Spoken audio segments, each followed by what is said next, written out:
কুরবানির ঈদ কেন্দ্র করে চাঁদাবাজি কিংবা অতিরিক্ত ভাড়া আদায়ের ঘটনা ঘটলে তাৎক্ষণিকভাবে তা জানানোর অনুরোধ জানিয়েছেন স্থানীয় সরকার উপদেষ্টা আসিফ মাহমুদ সজীব ভূঁইয়া। রমজানের ঈদের সময় হওয়া ভুলগুলো শুধরে এবারের যাত্রা স্বস্তিদায়ক করতে সরকার কাজ করছে বলেও জানান তিনি। সকালে ঈদ যাত্রা নিয়ে আন্তঃমন্ত্রণালয়ের সভায় এসব কথা বলেছেন উপদেষ্টা আসিফ মাহমুদ।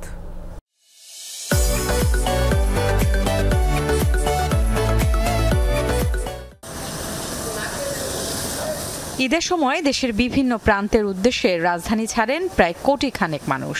তাই প্রতিবারই ঈদ আনন্দের সাথে ভোগান্তির শঙ্কা থেকে যায়। তবে মানুষের দুর্ভোগ কমাতে চলতি বছর আগেভাগেই সতর্ক অন্তর্বর্তী সরকার।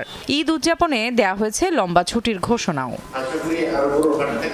ঈদের এই যাত্রা নির্বিঘ্ন করতে সকালে বিদ্যুৎ ভবনে হয় আন্তঃমন্ত্রণালয় বৈঠক। স্থানীয় সরকার উপদেষ্টা জানান, সম্মিলিত পরিকল্পনায় কাজ করছে সরকার। চাঁদাবাজি রোধের উপর বিশেষ গুরুত্ব দেন তিনি।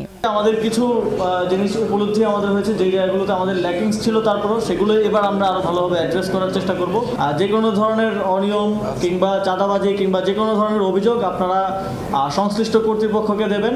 আমাদের সকল সংশ্লিষ্ট কর্তৃপক্ষকে নির্দেশনা দেওয়া আছে, পুলিশ থেকে শুরু করে আইনশৃঙ্খলা বাহিনী।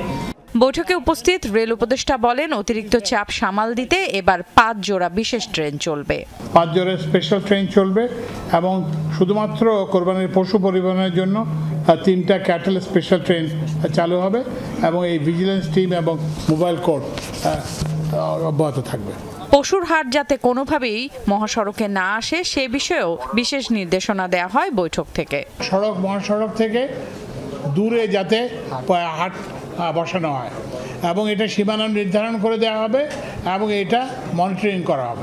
ঈদের সময় বিদ্যুৎ পরিস্থিতি স্বাভাবিক রাখতে জ্বালানি আমদানি করা হচ্ছে, তাই বিদ্যুৎ বিভ্রাট হবে না বলেও আশা প্রকাশ করেন উপদেষ্টা। নতুন এক্সট্রা জ্বালানি আনতেছি যাতে করে এটা অ্যাড্রেস করা যায়। Farhana Nancy, Jamuna news, Dhaka.